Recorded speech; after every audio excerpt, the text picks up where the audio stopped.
నమస్తే BCN news తో మీ ముందున్నది ఆనంద్ రాజ్ కుమార్. ఈనాటి వార్తలోని ముఖ్యాంశాలు.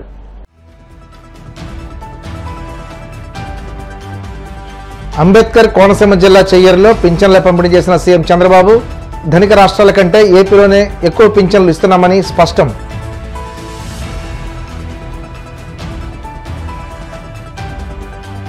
కడపలో తెలుగుదేశం పార్టీ నిర్వహించిన మహానాడు ఆత్మస్తుతి పర్నందకే పరిమితమైంది. విమర్శలు గుప్పించిన మాజీ మంత్రి అంబటి.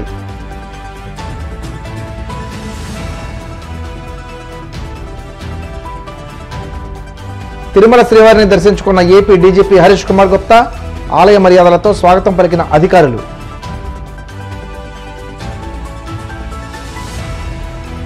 కర్నూలు నర్సుకు ఫ్లోరెన్స్ నైటింగేల్ పురస్కారం, ఢిల్లీలో రాష్ట్రపతి ముర్ము చేతుల మీదుగా ప్రదానం. ముఖ్యమంత్రి చంద్రబాబు డాక్టర్ బిఆర్ అంబేద్కర్ కోనసీమ జిల్లాలో పర్యటిస్తున్నారు. ముమ్మిడివరం నియోజకవర్గం కాట్రేనికోన మండలం చెయ్యేరులో లబ్ధిదారుల ఇళ్లకు వెళ్లి పింఛన్లు పంపిణీ చేశారు. అనంతరం చెయ్యేరులో ఏర్పాటు చేసిన సభలో మాట్లాడుతూ పింఛన్లు పెంచుతామని చెప్పిన మాటను నిలబెట్టుకున్నామన్నారు. ఇచ్చిన హామీ ప్రకారం పింఛన్లను 3,000 నుండి 4,000కు పెంచామన్నారు. కూటమి ప్రభుత్వం అధికారంలోకి వచ్చిన ఏడాది కాలంలోనే పింఛన్ల కోసం 34,000 కోట్లు ఖర్చు చేసినట్లు చెప్పారు. పేదలకు ఎప్పటికప్పుడు పెంచిన ఘనత టీడీపీకి దక్కుతుందన్నారు. 3 నెలలకు ఒకసారి ఇచ్చే పింఛన్లలో అదనంగా 9,176 మందికి ఇచ్చామన్నారు. దేశంలోని మర్యాద రాష్ట్రాల్లో కూడా ఈ స్థాయిలో పింఛన్లు ఇవ్వడం లేదన్నారు. మామూలుగా జరిగే పేదల సేవలో కార్యక్రమం ఒక రోజు ముందునే పెట్టుకున్నాం.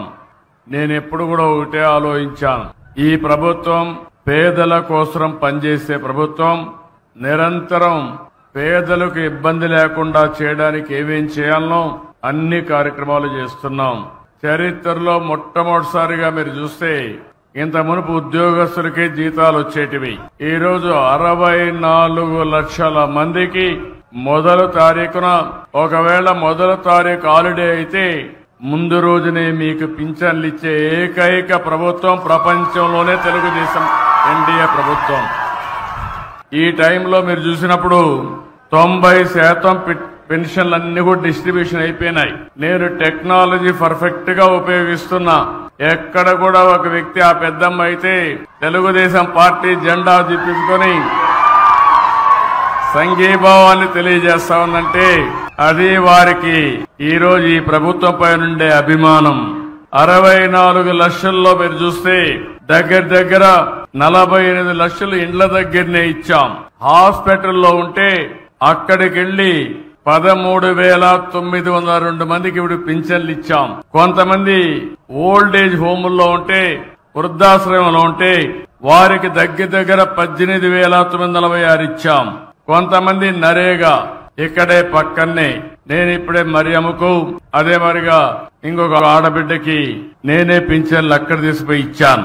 అంటే పింఛన్కి ఇంటికి రమ్మనొచ్చు గాని రమ్మంటే ఒక రోజు కూలిపోతుంది కాబట్టి వాళ్ళ పింఛన్ నరేగా సైట్ లో ఇస్తున్నామంటే అది ఈ ప్రభుత్వానికి ఉండే చిత్తశుద్ధి. 12వ నెల 34,000 కోట్ల రూపాయలు పింఛన్ల రూపేణా పేదవాళ్ళకి ఇచ్చిన ఏకైక ప్రభుత్వం భారతదేశంలోనే కాదు, ప్రపంచంలో ఎక్కడా ఉండదు. అలాంటి ప్రభుత్వం ఈ ప్రభుత్వం అని చెప్పి కూడా నేను మీకు తెలియజేస్తున్నా. మనం చరిత్ర కూడా గుర్తుపెట్టుకోవాలి. పేదవాడి కోసం పింఛను పెట్టింది నందమూరి తారక రామారావు గారు 30 రూపాయలు. దాన్ని 75 రూపాయలు చేశాను. మళ్లీ 200 రూపాయల నుంచి 5 ఏళ్లలో 2,000 రూపాయలంటే 10 రెట్లు పెంచిన ప్రభుత్వం ఈ ప్రభుత్వం. మళ్లీ నేను అధికారంలోకి వస్తానే 3,000 నుంచి ఒకేసారి 4,000 రూపాయలు పెంచిన ప్రభుత్వం ఈ ప్రభుత్వం అని చెప్పి నేను మీకు గుర్తు చేస్తున్నా. ఒక వృద్ధులకు, వితంతువులకే కాదు, ఈ రోజు మీరు చూస్తే దివ్యాంగులకి ఒకప్పుడు 5,500 ఉంటే 3,000 చేశాను. 3,000 నుంచి ఇప్పుడు మీరు చూస్తే 6,000 చేశాను. అంటే 500 నుంచి 6,000 రూపాయలు పెంచిన ఏకైక ప్రభుత్వం ఈ ఎన్డీఏ ప్రభుత్వాన్ని మరొకసారి విజ్ఞప్తి చేస్తున్నా. ఎవరన్నా డయాలిసిస్ వచ్చి కిడ్నీ ప్రాబ్లం ఉండి సమస్యలుంటే వాళ్లకు 10,000 రూపాయలు ఇస్తున్నాం. కొంతమంది బెడ్ కి పరిమితం అయిపోయి ఉంటే ఇంట్లో వాళ్ళు కూడా సేవలు చేయాలి కాబట్టి అలాంటి వాళ్లకు 15,000 రూపాయలు ఇచ్చే ఏకైక ప్రభుత్వం. అంటే 4,000, 6,000, 10,000, 15,000 ఇస్తున్నాం. నేను సవాల్ విసురుతున్నా, భారతదేశంలో ఎక్కడైనా ఇస్తున్నారా ఒక్కసారి మీరే వెరిఫై చేసుకోవాల్సిందిగా మిమ్మల్ని కోరుతున్నా. ఇది పేదవాళ్ళంటే ఈ ప్రభుత్వానికి ఒక అభిమానం.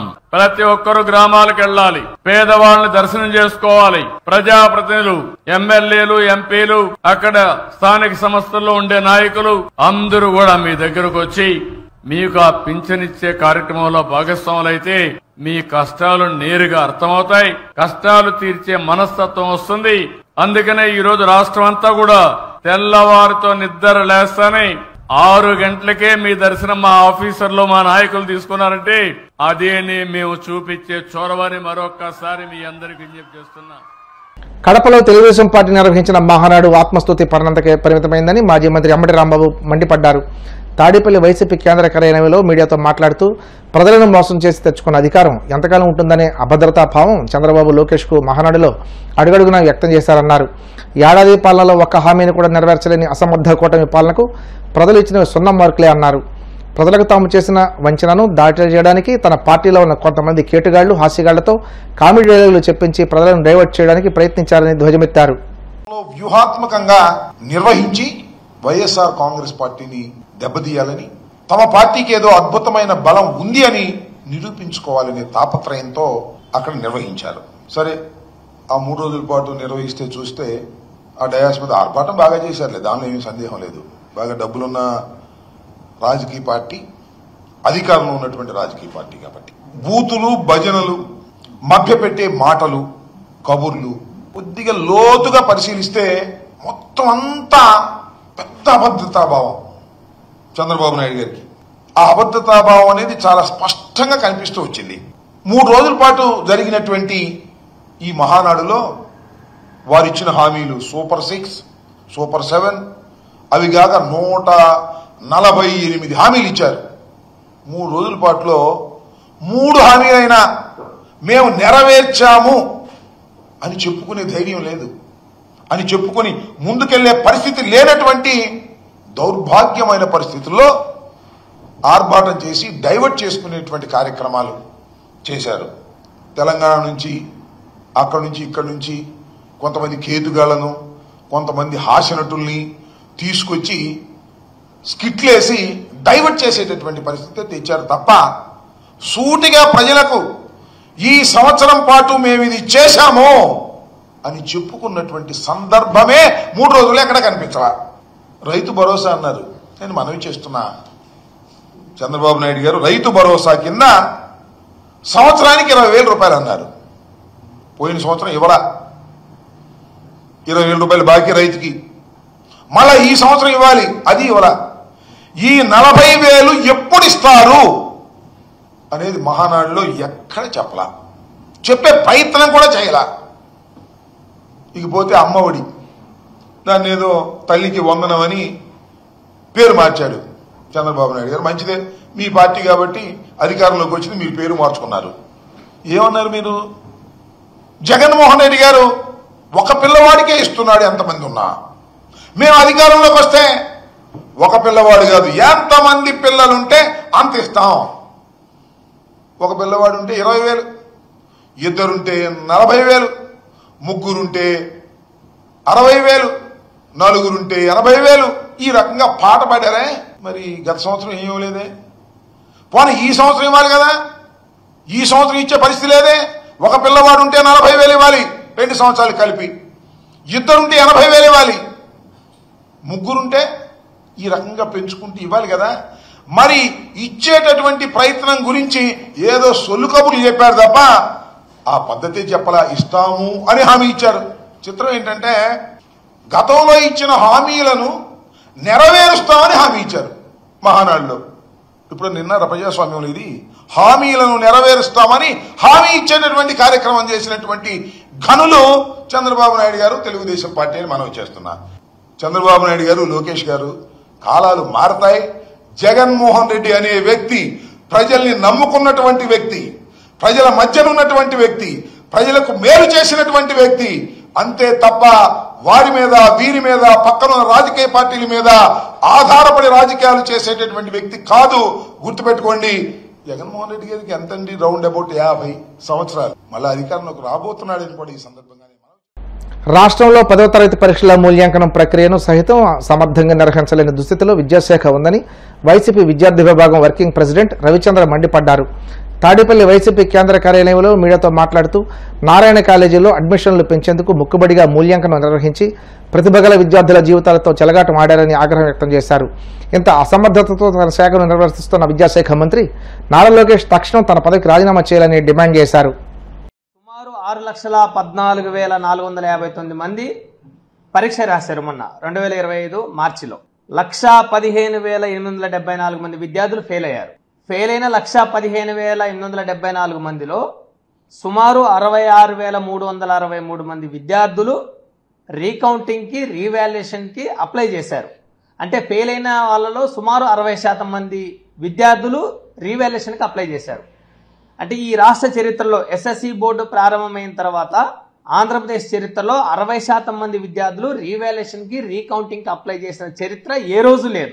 ఈ కూటమి ప్రభుత్వంలోనే సుమారు 60% మంది విద్యార్థులు మా ప్రశ్నాపత్రాలు, మా జవాబు పత్రాలన్నీ తప్పుల తడగ్గా వాల్యుయేషన్ చేశారు. తిరిగి రీవాల్యుయేషన్ చేయండి అని రీవాల్యుయేషన్కి అప్లై చేశారు. మాది తిరిగి రీకౌంటింగ్ చేయండి అని విద్యార్థులు అప్లై చేశారు. అంటే 60% మంది విద్యార్థులు ఈ రాష్ట్రంలో 10వ తరగతి పరీక్షలు రాసిన విద్యార్థులు రీకౌంటింగ్ రీవాల్యుయేషన్కి అప్లై చేశారంటే వాల్యుయేషన్ ప్రక్రియలో ఎన్ని వైఫల్యాలు, ఎన్ని తప్పుల తడకగా, ఎంత అసంబద్ధంగా వాల్యుయేషన్ జరిగిందో మనం అర్థం చేసుకోవచ్చు. దీనివల్ల తిరిగి రీవాల్యుయేషన్కి ప్రారంభమైన తర్వాత ఇది జూన్ 1 వరకు రీవాల్యుయేషన్ ప్రక్రియ ఉంటుంది. రీవాల్యుయేషన్ ప్రక్రియ ప్రారంభమైన తర్వాత సుమారు 11,000 మంది పాస్ అయినట్లు ఎస్ఎస్సి బోర్డు ప్రకటించింది. అంటే ఈ 60% మందిలో 11,000 మంది తిరిగి పాస్ అయ్యారు రీవాల్యుయేషన్ వల్ల అని ఎస్ఎస్సి బోర్డు ప్రకటించడం అంటే వాల్యుయేషన్ చాలా తప్పులు తడకగా జరిగిందనేది చాలా తెల్లమవుతా ఉంది. మోక్షిత అనే విద్యార్థికి సోషల్లో 21 మార్కులు వేశారు. రీవాల్యుయేషన్కి వెళ్తే 84 మార్కులు వచ్చాయి. తర్వాత ఇంకో బాపట్ల స్టూడెంట్కి సేమ్ అదే సోషల్లో 96 మార్కులు వచ్చాయి. వాళ్ళు వాల్యుయేషన్లో 21 మార్కులు వేశారు. హిందీలో ఏలూరు స్టూడెంట్ ఒక పాపకి 49 మార్కులు వచ్చాయి. ఆ పాప 14 పేజీలు ఆన్సర్ షీట్ రాస్తే కేవలం 8 పేజీలు మాత్రమే వాల్యుయేషన్ చేశారు. తిరిగి రీవాల్యుయేషన్కి అప్లై చేస్తే ఆ స్టూడెంట్ రీవాల్యుయేషన్లో కూడా సేమ్ 8 పేపర్లే వాళ్ళు చూపించారు. లేదు నేను 14 పేపర్లో ఆన్సర్ షీట్ రాశాను, తిరిగి దాన్ని పరిశీలించండి అని ఆ పాప కోరితే అప్పుడు అక్కడి నుంచి విడిపోయినవన్నీ మళ్ళీ తెప్పించి మిగిలిన పేపర్లన్నీ వాల్యుయేషన్ చేసి ఆ పాపకి 86 మార్కులు వచ్చినట్టు ప్రకటించారు. అంటే ప్రభుత్వం ఈ రాష్ట్ర చరిత్రలో 22 రోజుల్లోనే మేము వాల్యుయేషన్ చేశాము, ఇది మా ప్రభుత్వ ఘన చరిత్ర, మేము సాధించిన ఘన విజయం అని ఈ రాష్ట్ర విద్యాశాఖ మంత్రి నారా లోకేష్ గారు పెద్ద ఆర్భాటంగా హంగు ఆర్భాటాలతోటి ప్రెస్ మీట్లు పెట్టి డంకా బజాయించి ఆయన గొప్పలు చెప్పుకున్నారు. 22 రోజుల్లో మీరు వాల్యుయేషన్ చేసి 1,15,000 మందిని ఫెయిల్ చేశారు. అందులో 60% మంది 66,000 మంది తిరిగి అప్లై చేసి మాకు వాల్యుయేషన్ చేయండి, ఇందులో చాలా తప్పులు ఉన్నాయి, మాకు మార్కులు తక్కువ వచ్చాయి, లేకపోతే మమ్మల్ని సబ్జెక్ట్స్లో ఫెయిల్ చేశారని విద్యార్థులు రీవాల్యుయేషన్కి అప్లై చేస్తే రీవాల్యుయేషన్లు ఇప్పుడు ఈరోజు స్టిల్ ఇప్పటి వరకు 11,000 మంది పాస్ అయినట్లు ఎస్ఎస్సి బోర్డు ప్రకటించిందంటే వాల్యుయేషన్ ప్రక్రియలో మీ ప్రభుత్వం ఎంత వైఫల్యం చెందిందనేది మనకు అర్థమవుతా ఉంది. ఇప్పుడు కాసేపు ప్రకటనలు.